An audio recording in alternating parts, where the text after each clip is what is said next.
cuando necesitamos tener ese crecimiento espiritual que nos permita estar preparados para las pruebas que vendrán sobre la iglesia y sobre nosotros como individuos. Hace unos años atrás comenzó esta experiencia. Ayer les contaba de cómo un día cualquiera, un día normal, un día de trabajo cotidiano, mi esposa y yo estábamos iniciando nuestra jornada, cuando de pronto somos sorprendidos con el requerimiento de la policía y al ir al lugar donde fuimos citados, escuchamos increíblemente que los dos estábamos siendo capturados. Y fue así como se inició esta amarga, esta injusta, esta terrible experiencia. El día de hoy vamos a hablar acerca de qué pasó después. Usted seguramente se quedó pensando el día de ayer, el día anterior, ¿qué pasó? ¿Y por qué el pastor fue tomado preso? ¿Y a dónde fue? ¿Y qué siguió esa noche? Bueno, prepárese, porque la historia es extraordinariamente hermosa y sobre todo apunta a Dios. Apunta a que Dios es el verdadero protagonista. Es la persona que tenía el control de lo que a mí me parecía que estaba descontrolado. Cuando yo iba a oscuras, cuando yo no sabía el camino por el que estaba andando, Dios me estaba diciendo, tranquilo, yo te voy a llevar, confía, yo ya vencí, yo ya pasé por donde tú estás pasando, solamente debes avanzar por fe y no por vista. Aquella primera noche fue, como les dije, una noche larga, una noche difícil. Recuerdo que me asignaron un rinconcito donde yo iba a dormir, no habían camas, obviamente. Esa primera noche se pasó en un calabozo grande donde estaban otras personas. Ya había tenido la oportunidad de alguna manera de predicar un breve mensaje. Ellos me habían tomado a mí como si yo fuese un padre, un cura. Y yo asumí el papel de un líder religioso sin dar muchas explicaciones. Presenté el primer mensaje y pensé, Dios me puso a tener esta noche unas palabras y creo que más tarde o mañana nos va a liberar. Y yo voy a estar de nuevo en casa. Y voy a estar de nuevo con mi familia. Porque acababa de ocurrir algo terrible. Estaba amenazada mi unidad familiar, estábamos separados, yo no concebía que esto se prolongara mucho tiempo, yo creía que los tiempos de Dios eran semejantes a los tiempos míos. Te suele pasar lo mismo, ¿verdad? Cuando viene la prueba, cuando viene la enfermedad, te arrodillas a orar y lo haces con fe y le clamas al Señor y estás seguro que Dios ya escuchó tu oración. Y que cuando la Biblia dice que está atento su oído al clamor de sus hijos, de la misma manera Dios está atento a dar la respuesta. Y la solución llegó, y la prueba terminó, y la oscuridad desaparece. Bueno, ese pensamiento era muy equivocado. Esa noche, las 4 personas de las que yo hablé en el tema anterior, se acercaron para decirme después de que tuve el mensaje, lo vamos a cuidar, lo vamos a proteger. Y yo pensé, qué lindo es Dios. Me envió 4 angelitos. Bueno, esos angelitos no tenían el aspecto de angelitos, pero de todas formas parecían muy amables y estaban dispuestos a cuidarme. Así que en el lugar donde yo me acomodé para dormir, ellos se acomodaron a mi alrededor, como si fueran mis escoltas. Recuerdo que yo me arrodillé, les contaba eso en el tema anterior, oré, le dije, Señor, tengo temor, Señor, ayúdame, Señor, en tus manos me encomiendo. De pronto, cuando terminé la oración, comencé a sentir un olor fuerte, un olor a cigarrillo. Inicialmente me parecía cigarrillo, pero luego me pude dar cuenta que lo que había en el ambiente no era propiamente humo de cigarrillo, sino que había humo de drogas, porque quienes estaban a mi alrededor habían logrado entrar algunas muestras de esa droga y estaban usándolas. Pues para quienes no estamos acostumbrados, es supremamente fastidioso sentir ese aroma. Así que yo pensé, ¿cómo voy a dormir? Cuando ellos me vieron, se dieron cuenta que yo los estaba viendo, me dijeron, tranquilo, padrecito, tranquilo, nosotros no le vamos a hacer nada. Y me preguntaron que si yo quería darme el viaje con ellos. Yo les dije, no consumo nada. Así que ellos me dijeron, nosotros aquí y usted esté tranquilo. Bueno, fue una noche difícil, ustedes se imaginan cómo se puso el ambiente. Solamente les puedo decir que rápidamente me quedé dormido y amaneció el siguiente día. Un día en el cual yo esperaba todo se resolviera. Porque en esa cueva, en esa oscuridad, en esa incertidumbre, yo pensaba que no iba a pasar mucho tiempo. Al otro día íbamos a pasar todos por una entrevista Una entrevista en la cual se iba a definir por parte de las autoridades de la guardia a qué patio íbamos a ser asignados. Así que nos escuchan durante un par de minutos y ellos deciden, de acuerdo a los cargos y de acuerdo a quién es la persona, a qué patio lo van a asignar. Y todos los patios de la cárcel no son iguales, así como en todas las cárceles del mundo. Hay patios terribles, hay patios donde el ambiente es mucho más pesado y donde las personas corren más peligro, pero hay otros patios donde hay una mejor convivencia. Así que el reto era que me asignaran un mejor patio. Sin embargo, yo igual pensaba, ni siquiera voy a llegar a esos patios. En algún momento vendrá un ángel y me va a liberar. Y mi esposa seguramente va a salir también y hoy vamos a regresar a casa. Pero no fue así. Recuerdo que los amigos, comillas, se me acercaron y me dijeron, pide para el patio 8. Ese es el patio donde nosotros vamos. Y yo les pregunté, ¿y por qué ustedes saben de ese patio? Bueno, uno había entrado 5 veces a la cárcel, el otro había entrado 6 veces, ellos ya eran expertos en todo esto, eran jóvenes que tenían un prontuario de delincuencia muy amplio, así que ellos sabían y yo pensé, bueno, me voy a dejar guiar por ellos, voy a pedir el patio 8, sin tener la menor idea de lo que me esperaba. De pronto, estando allí, se acerca un guardia, me llama a la puerta. Yo todavía tenía la misma ropa del día anterior, la ropa de trabajo, tenía un saco, un blazer, y recuerdo que mantenía mi Biblia, de la que les hablé, aquí guardada en mi bolsillo. Y él me dice, llamándome aparte, ¿usted quién es? Y yo le dije quién era, le di mi nombre, y le dije, soy pastor de la iglesia adventista. Y él me dijo, yo tengo familia adventista, y no quiero que usted esté ahí. Salga.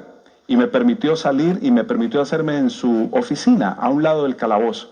Y me dijo, de aquí lo van a llamar para definir a qué patio va a ir. Y estando allí le comenté que unos amigos me estaban diciendo que pidiese el patio 8.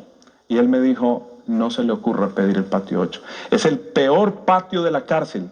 Y yo le dije, bueno, ellos parecen con buenas intenciones. Y me dijo, no tienen buenas intenciones. Usted es la presa que ellos están peleando. Y cuando usted entre allí le van a pasar muchas cosas malas.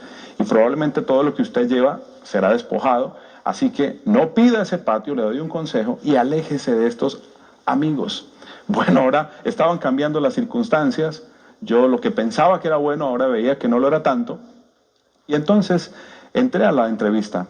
Y estando allí en la entrevista, el capitán de la guardia me dice, tiene 2 minutos para que usted diga quién es, qué hace aquí, por qué está aquí. Y bueno, a un pastor no le pueden dar 2 minutos, ¿verdad? El pastor se va a tomar 3, se va a tomar 4. Yo me tomé un buen tiempo para hablar de mi situación. Recuerdo que delante de ellos algunas lágrimas se me salieron, diciéndoles, mire, estoy angustiado, yo nunca había ido a una cárcel, yo soy inocente, no entiendo por qué ocurrió esto, por favor asígneme a un buen patio. Y recordé muy bien lo que me dijo el guardia, que no sea el patio 8. Cuando terminé mi discurso, el capitán de la guardia me dijo, salga y en 2 minutos regresa y le vamos a decir para qué patio va. Cuando yo fui a salir, él me llamó y me dijo, Palacios. Y yo volteé. Y me dijo, ¿usted sabe por qué está aquí? Yo le dije, ¿por qué, capitán? Y el capitán de la guardia me respondió, usted está aquí para cumplir una misión de Dios. Cúmplala, que cuando la haya cumplido, Dios mismo lo sacará de este lugar. Y obviamente esas palabras me sonaron muy esperanzadoras. Yo necesitaba oír eso, pero yo no entendía muy bien a qué se refería él cuando me hablaba de una misión. Sin embargo, yo dije, amén, que así sea. Pero él no había terminado. Y me dijo, pero ¿sabe algo más?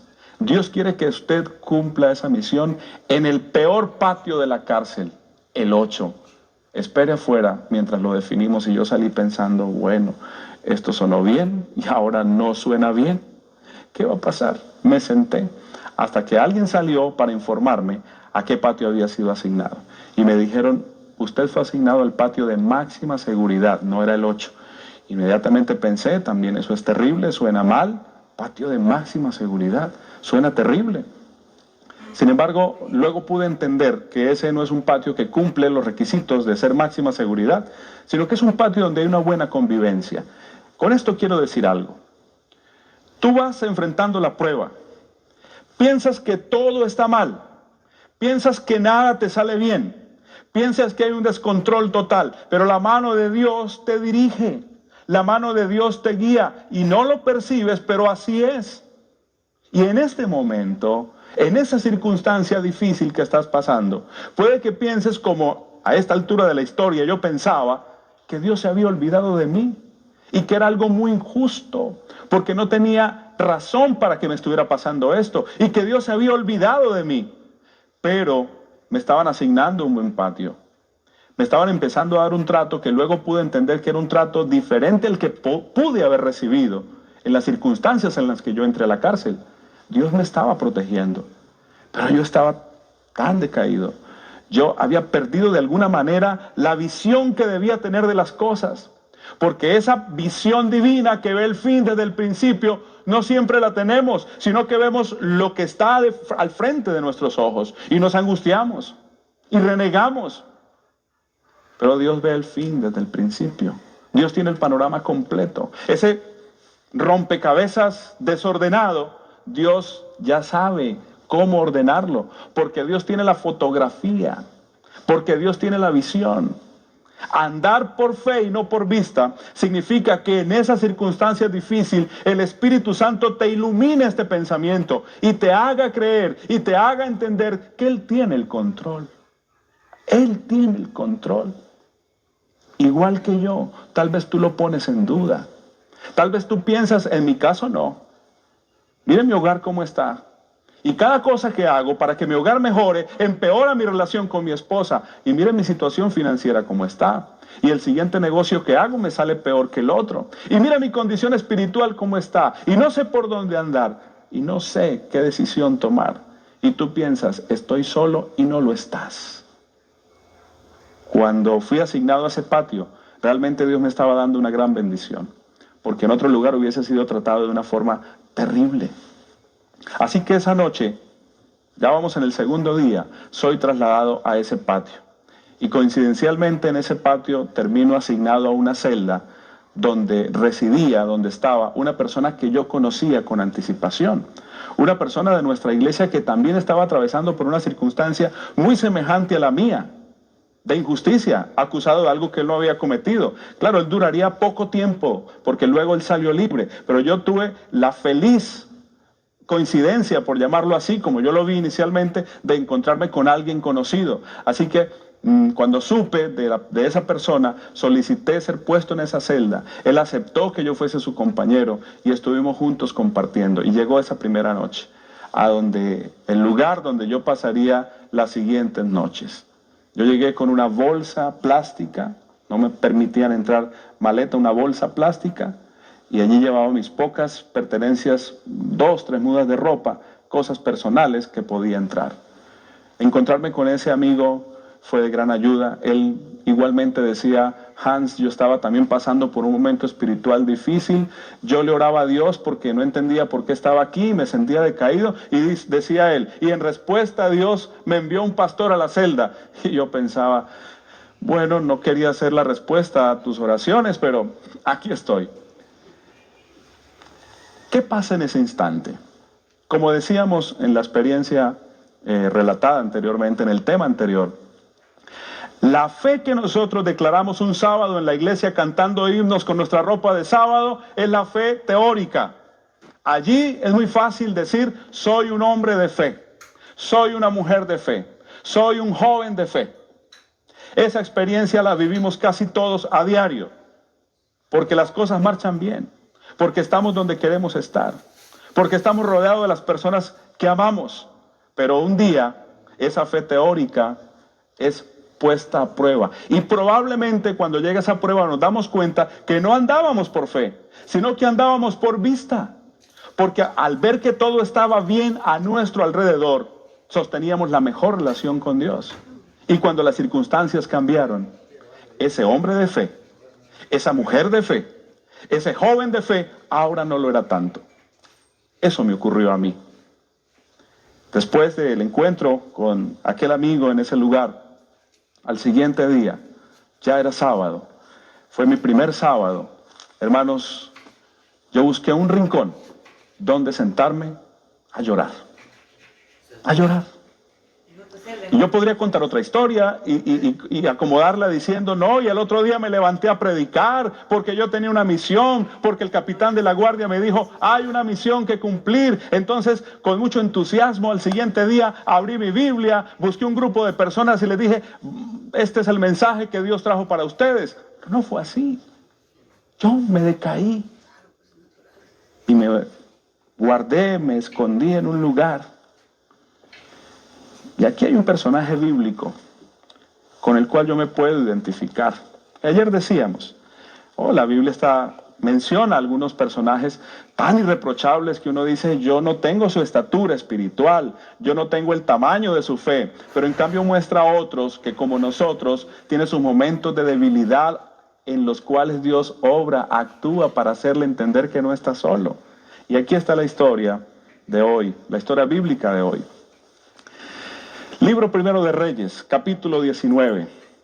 El muy reconocido profeta Elías. Una vida extraordinaria, un ministerio profético extraordinario.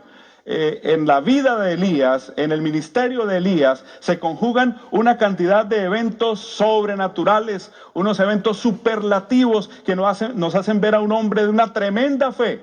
Oró por lluvia y cayó la lluvia. Anunció sequía, hubo sequía. Pidió fuego del cielo, Dios envió fuego del cielo.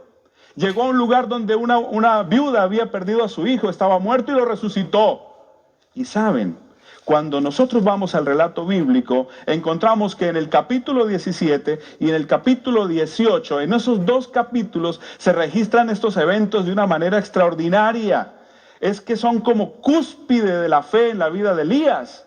Y uno pensaría, wow, pero qué privilegio el de este profeta, que le clama a Dios para que altere el orden natural, y Dios responde su oración, y Dios manifiesta su poder. Un hombre de fe, un hombre de estatura espiritual. Pero cuando nosotros vemos el relato del versículo 19, nos sorprendemos. La verdad, este capítulo de la Biblia, en el relato de la historia del profeta Elías, podríamos decir que es un capítulo vergonzoso. Pero saben, yo le doy gracias a Dios que exista este capítulo en la Biblia.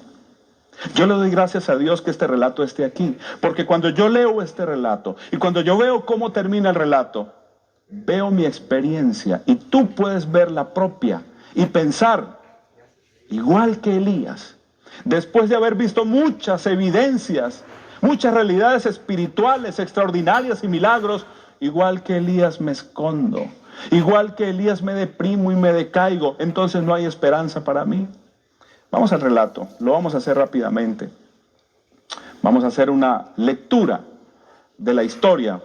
Versículo 1 del capítulo 19. Acab dijo a Jezabel la noticia de todo lo que Elías había hecho y de cómo había matado a espada a todos los profetas. Entonces envió Jezabel a Elías un mensajero para decirle, traigan los dioses sobre mí el peor de los castigos, si mañana a estas horas no he puesto tu persona como la de uno de ellos. Terrible amenaza. Bueno, consideremos que era una amenaza que provenía de una mujer malvada, que tenía la forma de cumplir esa amenaza, que había humanamente, podemos decirlo, motivos para que Elías temiera. Pero ¿cuál es el contexto? ¿Pero cuál es el antecedente? ¿Pero qué acababa de ocurrir? ¿Qué acababa de ver Elías? ¿Qué acababa de provocar su fe? Un increíble milagro, una de las manifestaciones más increíbles del poder de Dios, de la prerrogativa que tiene Dios para alterar el orden natural y hacer ver su amor y su poder. Y aquí encontramos la reacción del profeta, luego de la amenaza de Jezabel. Versículo 3. Viendo Elías el peligro, se levantó y se fue a orar. ¿Dice eso su versión de la Biblia? No, ¿verdad? La mía tampoco. Aquí tampoco dice eso. Aquí dice, se levantó y huyó para salvar su vida. Huyó. Oró para que descendiera fuego y descendió. Oró para que lloviera en un momento y llovió. Oró para que Dios restituyera la vida de un niño y el niño resucitó. Y ante la amenaza de Jezabel, el mismo profeta El mismo Elías de los capítulos anteriores dice, huye para salvar su vida. Al llegar a Beerseba, que está en Judá, dejó allí a su criado. Luego de caminar todo un día por el desierto, fue a sentarse debajo de un enebro. Entonces deseó la muerte y dijo, basta ya, Jehová, quítame la vida, pues no soy yo mejor que mis padres. ¿Qué hay aquí? El cuadro patético de un hombre cuya fe falló. El cuadro patético de un profeta poderoso en el nombre del Señor Jesucristo, en el nombre de Dios, que ahora dice, prefiero morir. Deseo la muerte. Yo de aquí no me muevo. Yo aquí me voy a morir. Yo no sigo adelante. ¿Dónde estaba la visión? ¿Dónde estaba la conexión? ¿Dónde estaba la relación de fe que se supone que un profeta como Elías debía tener con Dios? Y echándose debajo del enebro, se quedó dormido. Y podríamos pensar que Dios se decepcionó de él y que Dios dijo, a este hombre le faltó la fe, este hombre no pudo con el reto, este hombre fue incapaz de enfrentar la prueba, yo voy a buscar otro profeta. Ya con Elías no insisto. ¿Recuerdan ustedes el canto de Mayri? Él no vio mis fallas, él vio mi necesidad. ¿Qué vio aquí Dios? Vio la necesidad de que su profeta, su amado hijo Elías, debía sentir su compañía, debía sentir su presencia, que él entendiese que no estaba solo, que tenía no solamente la compañía y la presencia de Dios, sino que podía, restaurando su relación de fe con Dios, podía volver a tener el entusiasmo, podía tener la fuerza y el valor que tuvo para enfrentar a los profetas de Baal. Podía ser restituido en su fe. Saben, amigos, hemos escuchado hablar de las fluctuaciones y el gran daño que le hacen a la fe las fluctuaciones, ¿verdad? Que mantengamos firme nuestra esperanza sin fluctuar, dice Hebreos capítulo 10. Firme sin fluctuar. Y uno piensa, mi fe no es mi fe fluctúa. Entonces yo soy descartado. No. Si estás pasando una prueba y sientes que tu fe fluctúa, entonces Dios te habla, atiende la voz, escucha lo que Dios te dice. Por fe, no por vista, avanza. Miren ustedes cómo va la historia de Elías. Porque esto que Dios le dice a Elías es lo que en su momento Dios me dijo a mí en mi postración, en mi quebrantamiento, y te dice a ti también en este momento. Estamos en el versículo 5, pero un ángel lo tocó y le dijo, levántate y come. Ahora, seguramente ustedes se han hecho la pregunta que yo me he hecho. ¿Por qué Dios le dice, lo primero que hace es decirle levántate y le provee comida? Uno podría pensar que la comida en ese momento era lo menos importante, era lo menos necesario. Pero ¿por qué Dios le dice levántate, come, yo traigo una provisión, tengo una manera de hacerte provisión de comida? ¿Cómo lo fue? Dice que vio a su cabecera una torta cocida sobre las ascuas y una vasija de agua, comió, bebió, pero volvió ¿a qué?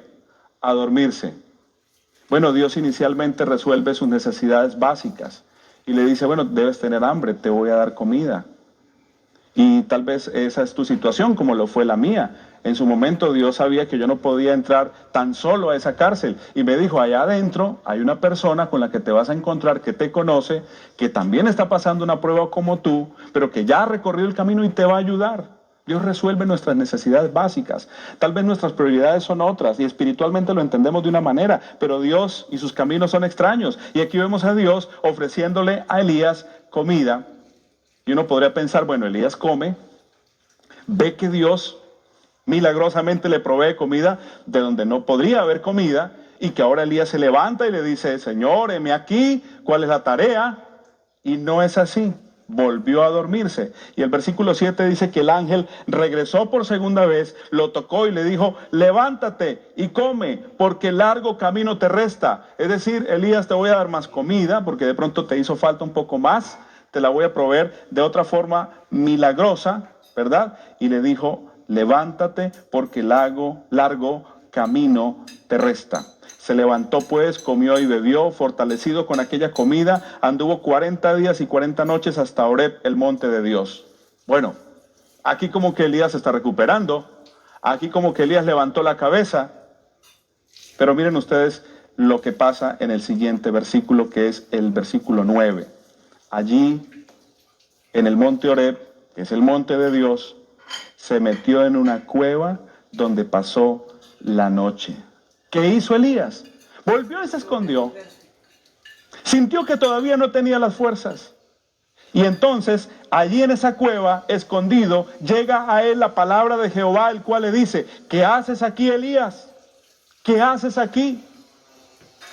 Amigos, esos primeros días, incomunicado, yo en la cárcel, sin poder saber de mi esposa cómo estaban mis hijas, yo me escondí en una cueva, yo caí en una depresión, yo empecé a sentirme supremamente débil. Y le decía al Señor, en el tema anterior lo comenté: Señor, habían otros, ¿por qué yo? No yo, Señor. Yo no era el indicado. Con todo respeto, te equivocaste. Debiste haber elegido a uno de esos pastores que se ven con una fe mayor que la mía. ¿Por qué me eliges a mí? Entonces, estando allí, en esos primeros días, una tarde, alguien llega a mi celda y me llama por mi nombre. Yo me acerqué a la puerta de la celda y vi un hombre con un aspecto muy desmejorado, muy decaído. Y este hombre me dice: me pregunta, ¿usted es el pastor Hans Palacios? Bueno, yo dije: ¿este hombre de dónde averiguó mi nombre? Yo le dije: sí. Pero luego me hizo otra pregunta. Me dijo: ¿usted es el pastor? Y ahora me pregunto: ¿y quién le dijo que yo era pastor?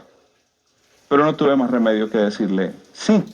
Nadie más, a excepción de mi compañero de celda, sabía que yo era pastor. Y yo estaba seguro que él tampoco se lo había dicho a nadie. Es más, él siempre me decía que mantuviese un perfil muy bajo, que no hablara que no tuviese mucho contacto con las demás personas. Y yo estaba allí haciendo eso, guardado, escondido, en una cueva. Y viene un hombre y me dice: ¿usted es el pastor Hans? Cuando le dije que sí, me dijo: pastor, por favor, necesito que ore por mí. Necesito que alguien me escuche y ore por mí. Y yo pensé: yo también necesito que alguien me escuche. Yo también necesito que alguien ore por mí. Lo que este hombre venía a pedirme era exactamente lo que yo necesitaba, pero lo que todavía no estaba entendiendo era que Dios estaba usando a este hombre, como en el caso de Elías, para decirme: ¿qué haces aquí? ¿Por qué te abates? ¿Por qué te quebrantas? ¿Por qué te sientes disminuido y derrotado? Y escuchen lo que él me dijo: pastor, por favor, esta es la historia que usted debe escuchar de mi vida. Una historia terrible, una historia trágica, una historia de un hombre abandonado por su familia, una historia de un hombre sin nadie que pudiese hacer algo por él, sin recursos, sin tener un abogado. No tenía un abogado que le había asignado el Estado porque él no tenía cómo pagar un abogado. Luego levantó, quitó su camisa y me dijo: mire cómo estoy de golpeado, pastor. Porque al ingresar a la cárcel lo habían recibido en el patio 8. Recuerdan el patio, ¿verdad? Allá unas personas lo habían recibido con golpes y le habían quitado lo poco que llevaba.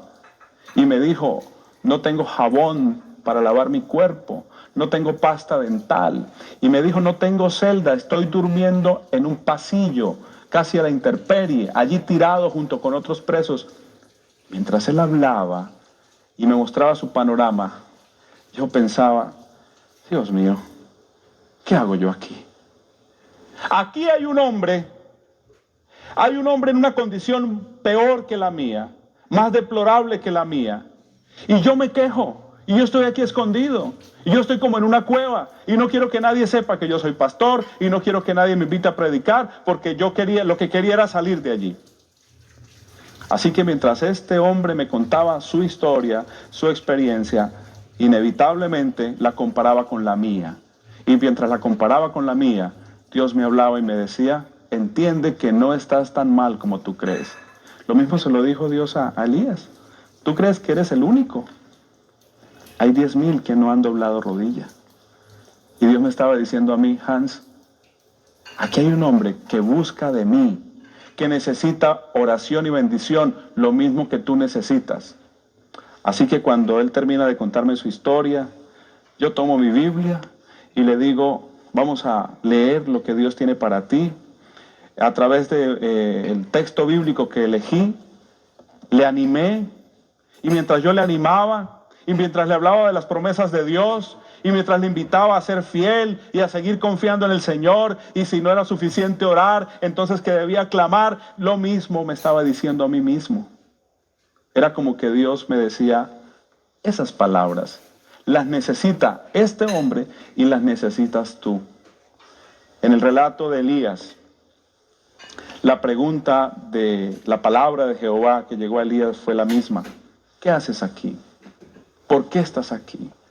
Y yo trasladaría esta pregunta, o mejor, reformaría la pregunta, quitando el nombre de Elías y poniendo mi nombre. Y que tú hagas lo mismo. Pon tu nombre y pregúntate, ¿qué haces aquí donde estás? ¿Dudas? ¿Temes? ¿Te acobardas? ¿Estás lleno de miedo?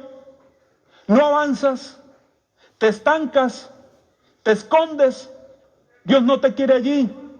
En la adversidad más oscura, en el momento más crítico de tu vida, Dios nos manda a avanzar por fe y no por vista, a levantar la mirada. Somos hijos del Rey de Reyes, sus promesas nos favorecen, fuimos adoptados por su amor, sus promesas nos pertenecen. Él nos dice una vez más, ¿qué haces aquí? Levántate de tu condición de decaimiento espiritual.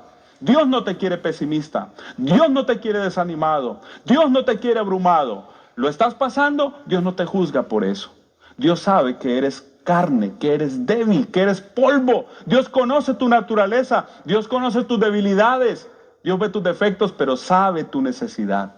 Y en respuesta a tu necesidad, he aquí la voz de Jehová diciendo, levántate Elías, levántate Hans, ve y cumple la misión, porque a través del dolor, a través del quebrantamiento, muchos propósitos Dios pretende cumplir en tu vida y a través de tu vida, porque Dios a través del dolor te enseña, te hace crecer, te edifica, te construye, te hace alcanzar esa altura espiritual y te bendice. Pero no solo eso, sino que Dios te quiere usar a ti, para que a través de ti otras personas puedan ser bendecidas. Y yo no lo entendía todavía.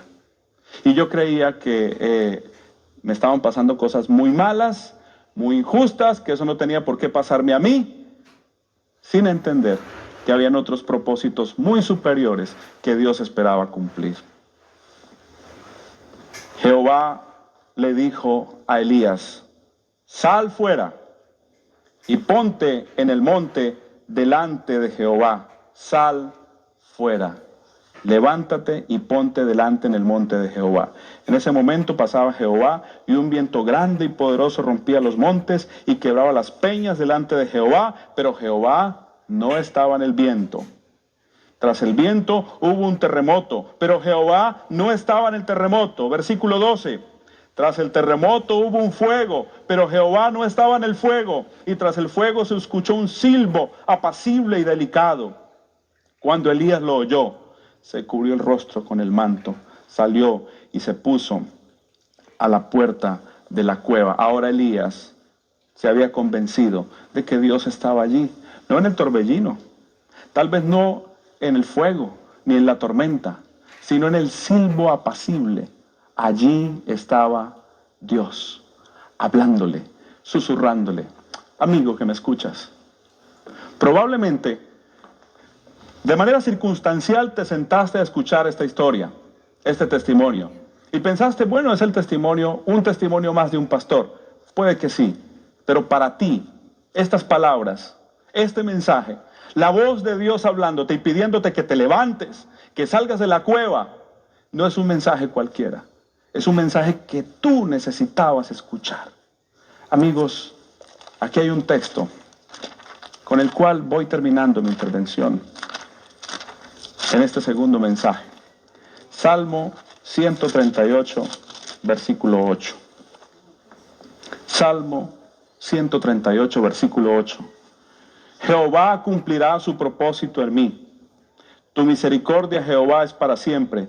No desampares la obra de tus manos. ¿Qué hace Dios? A través de cualquier circunstancia, a través de cualquier problema, a través de cualquier enfermedad, cumple un propósito.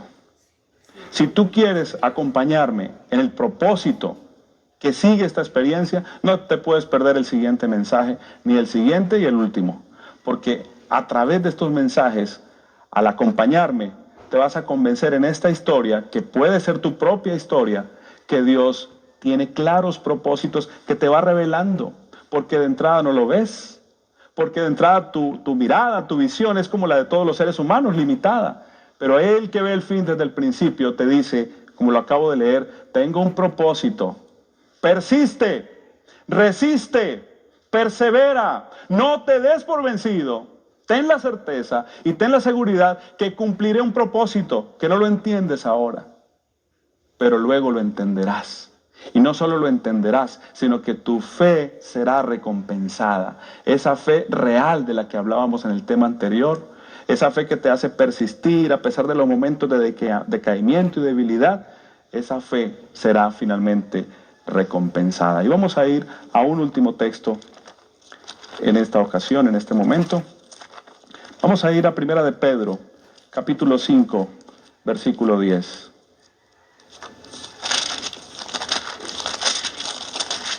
Capítulo 5, versículo 10 de Primera de Pedro. Vamos a leer desde el versículo 9 y luego leemos el versículo 10. Segunda carta de Pedro, capítulo 5, 9. Resistidlo, firmes en la fe, sabiendo que los mismos padecimientos se van cumpliendo en vuestros hermanos en todo el mundo. Miren ustedes, Pablo hablaba en el versículo anterior, en el 8, acerca de resistir al diablo, porque él es un león rugiente que busca a quien devorar.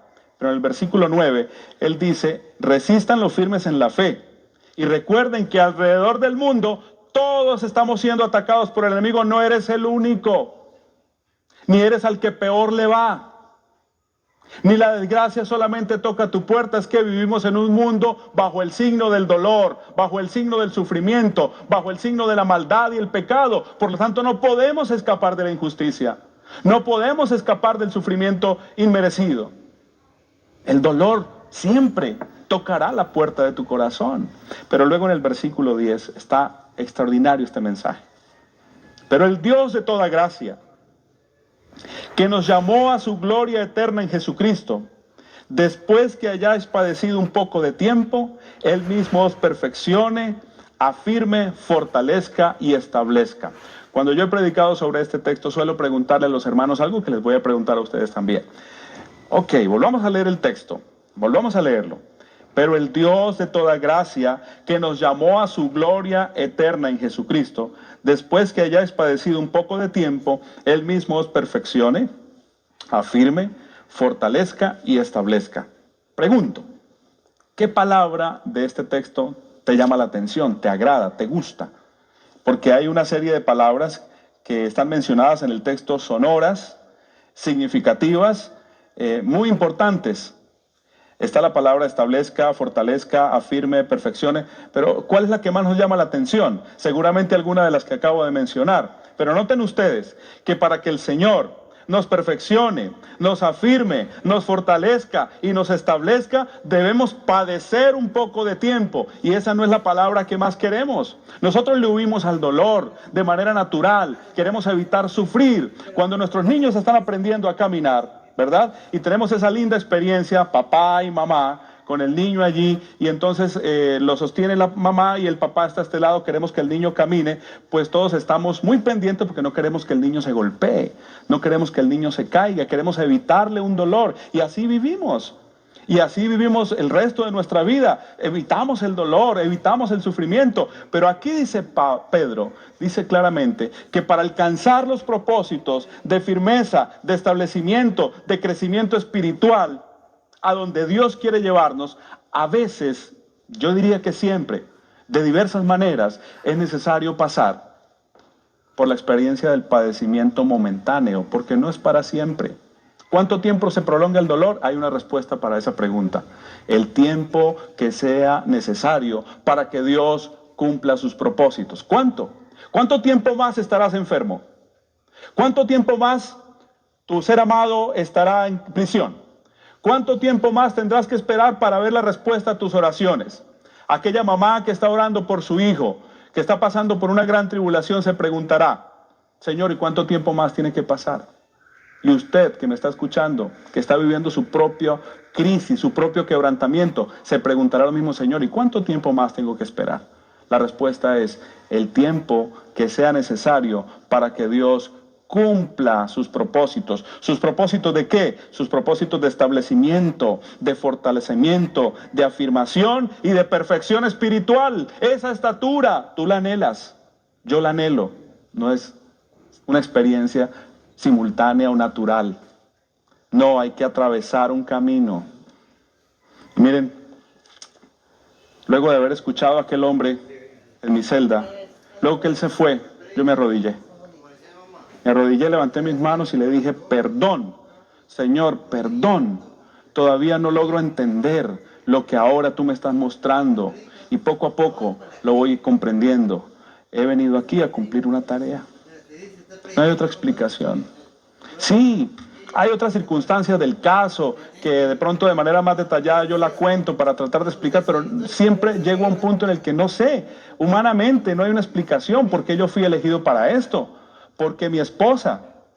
Pero cuando yo llego a este punto de la misión que Dios quiere cumplir, de los propósitos de Dios, comienzo a entender entonces que sus caminos no son los míos. Que lo que yo anhelo para mi vida, que siempre es bueno y agradable, pues Dios a veces para concedérmelo, primero me hace pasar por otras experiencias de dolor, que te educan, que te forman, que te corrigen, que te guían y que te hacen crecer. Así que cuando yo termino esa oración, digo, Dios, dime qué quieres que haga. Y al siguiente día, justamente, vuelve otra persona y me busca, me llama y me dice, en la tarde, como a las 6 de la tarde, me dice, ¿usted es Hans Palacios? Yo le digo, sí. ¿Te gustaría ir a un grupo de oración, de estudio de la Biblia? Yo le dije, bueno, sí. Me dijo, en la celda número tal, allí nos reunimos para orar y estudiar la Biblia. Vamos. Así que yo salí unos minutos después y llegué a la celda y encontré unas personas que estaban estudiando la Biblia.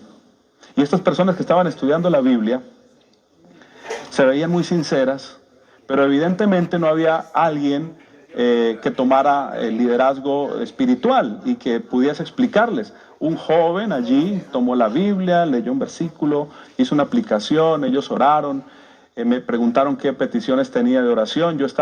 Era en ese momento miembro de un grupo pequeño al que Dios me estaba invitando para decirme, mira, aquí hay un terreno de trabajo.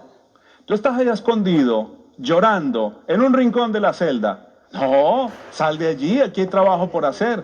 Entonces, luego al final, me invitaron para la siguiente reunión y yo fui, y luego la siguiente, y como a la tercera reunión, yo permanecí tranquilo, callado, yo fui como un asistente, pero creo que fue la tercera reunión, me dice uno de los jóvenes, Hans, ¿a usted le gustaría tener la reflexión en la siguiente reunión?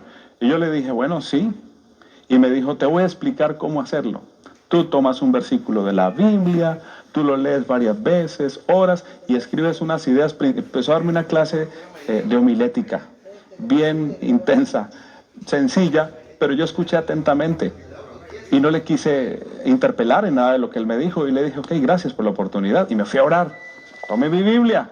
Bueno, Señor, ¿qué es lo que quieres? Tengo mañana mi primer tema en un grupo. Así que basé mi reflexión en de firmeza, de establecimiento, de crecimiento espiritual, a donde Dios quiere llevarnos. A veces, yo diría que siempre, de diversas maneras, es necesario pasar por la experiencia del padecimiento momentáneo, porque no es para siempre. ¿Cuánto tiempo se prolonga el dolor? Hay una respuesta para esa pregunta. El tiempo que sea necesario para que Dios cumpla sus propósitos. ¿Cuánto? ¿Cuánto tiempo más estarás enfermo? ¿Cuánto tiempo más tu ser amado estará en prisión? ¿Cuánto tiempo más tendrás que esperar para ver la respuesta a tus oraciones? Aquella mamá que está orando por su hijo, que está pasando por una gran tribulación, se preguntará, Señor, ¿y cuánto tiempo más tiene que pasar? Y usted que me está escuchando, que está viviendo su propia crisis, su propio quebrantamiento, se preguntará lo mismo, Señor, ¿y cuánto tiempo más tengo que esperar? La respuesta es el tiempo que sea necesario para que Dios cumpla sus propósitos. ¿Sus propósitos de qué? Sus propósitos de establecimiento, de fortalecimiento, de afirmación y de perfección espiritual. Esa estatura, tú la anhelas, yo la anhelo. No es una experiencia simultánea o natural. No, hay que atravesar un camino. Y miren, luego de haber escuchado a aquel hombre en mi celda, luego que él se fue, yo me arrodillé. Me arrodillé, levanté mis manos y le dije, perdón, Señor, perdón. Todavía no logro entender lo que ahora tú me estás mostrando. Y poco a poco lo voy comprendiendo. He venido aquí a cumplir una tarea. No hay otra explicación. Sí, hay otras circunstancias del caso que de pronto de manera más detallada yo la cuento para tratar de explicar, pero siempre llego a un punto en el que no sé. Humanamente no hay una explicación por qué yo fui elegido para esto. Porque mi esposa. Pero cuando yo llego a este punto de la misión que Dios quiere cumplir, de los propósitos de Dios, comienzo a entender entonces que sus caminos no son los míos. Que lo que yo anhelo para mi vida, que siempre es bueno y agradable, pues Dios a veces para concedérmelo, primero me hace pasar por otras experiencias de dolor, que te educan, que te forman, que te corrigen, que te guían y que te hacen crecer. Así que cuando yo termino esa oración, digo, Dios, dime qué quieres que haga. Y al siguiente día, justamente, vuelve otra persona y me busca, me llama y me dice, en la tarde, como a las 6 de la tarde, me dice, ¿usted es Hans Palacios? Yo le digo, sí. ¿Te gustaría ir a un grupo de oración, de estudio de la Biblia? Yo le dije, bueno, sí. Me dijo, en la celda número tal, allí nos reunimos para orar y estudiar la Biblia. Vamos. Así que yo salí unos minutos después y llegué a la celda y encontré unas personas que estaban estudiando la Biblia. Y estas personas que estaban estudiando la Biblia se veían muy sinceras, pero evidentemente no había alguien que tomara el liderazgo espiritual y que pudiese explicarles. Un joven allí tomó la Biblia, leyó un versículo, hizo una aplicación, ellos oraron, me preguntaron qué peticiones tenía de oración. Era en ese momento miembro de un grupo pequeño al que Dios me estaba invitando para decirme, mira, aquí hay un terreno de trabajo. Tú estás allá escondido, llorando, en un rincón de la celda. No, sal de allí, aquí hay trabajo por hacer. Entonces, luego al final, me invitaron para la siguiente reunión y yo fui, y luego la siguiente, y como a la tercera reunión, yo permanecí tranquilo, callado, yo fui como un asistente, pero creo que fue la tercera reunión, me dice uno de los jóvenes, Hans, ¿a usted le gustaría tener la reflexión en la siguiente reunión? Y yo le dije, bueno, sí. Y me dijo, te voy a explicar cómo hacerlo. Tú tomas un versículo de la Biblia, tú lo lees varias veces, oras y escribes unas ideas. Empezó a darme una clase de homilética, bien intensa, sencilla, pero yo escuché atentamente y no le quise interpelar en nada de lo que él me dijo. Y le dije, ok, gracias por la oportunidad. Y me fui a orar. Tomé mi Biblia. Bueno, Señor, ¿qué es lo que quieres? Tengo mañana mi primer tema en un grupo. Así que basé mi reflexión en un salmo. Recuerdo que usé el Salmo 23. Jehová es mi pastor, nada me faltará, porque consideré que era un mensaje que nosotros allá ahora yo tenía que decir nosotros. Ahora yo había visto a los presos como personas allá, ¿verdad? Me pasaba lo que le puede pasar a muchos que piensan que todos los presos deben vivir mal porque se lo merecen, porque son la parias de la sociedad, pero ahora yo estaba allí. Entonces yo comienzo a preparar el mensaje para mis compañeros. Y el otro día voy y tengo el mensaje. Y cuando comienzo a predicar, ellos se quedan mirándome como un poco extrañados, y cuando termino el tema y hago un llamado y les hablo como yo sentía que era mi deber evangelístico, misionero hacerlo, con mucha sorpresa se me acerca el líder y me dice, Hans, ¿usted había predicado antes? Y yo le digo, sí, yo había predicado antes. Pues evidentemente, me dice él. ¿Y por qué? ¿Y por qué predicabas antes? Yo le dije, soy pastor de la iglesia adventista. Y él abre sus ojos y llama al amigo y le dice, Carlitos, ven. Y le dice, mira, aquí está el hombre por el cual estábamos orando. Me dice, Hans, llevábamos 3 meses de reunión orando para que el Señor nos enviara a alguien a predicar su palabra. y gloria a Dios porque te tenemos aquí. Y me abrazaban y yo respondía al abrazo un poco escéptico pensando, Dios mío, aquí estoy respondiendo una oración de estos hombres. Ellos de alguna manera me tienen aquí porque tú estás respondiendo su oración. Y amigos, comencé el estudio bíblico de manera sistemática con ellos y ustedes no se imaginan la forma como la luz de la providencia divina comenzó a iluminar mi camino. Pude ver a partir de ese momento cómo las circunstancias que antes me parecían tan oscuras, tan adversas, y yo me sentía víctima antes de eso, ahora no era así. Ahora yo no era una víctima. Ahora yo no estaba pasando una circunstancia que me parecía tan adversa. Ahora era una leve tribulación momentánea que me habría de conducir a un eterno peso de gloria. Y con ese texto vamos a terminar nuestro mensaje. Segunda de Corintios, capítulo 4.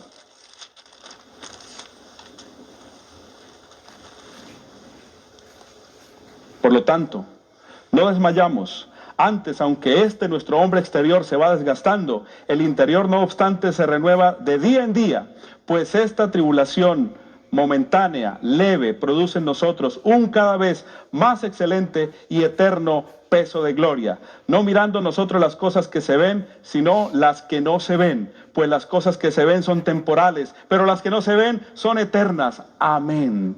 Gloria sea al Señor. Esta leve tribulación momentánea producirá en vosotros un eterno peso de gloria. Para Él sea el honor. Él sabe por dónde conducirnos. Tú que me estás escuchando en este momento, cierra tus ojos y encomiéndate a Dios. Y dile, Señor, caminaré de fe, por fe, no por vista, de tu mano. Seré guiado por ti y tu luz providencial iluminará mi camino. Deseo que Dios te bendiga y que esta experiencia siga marcando tu vida en todo momento.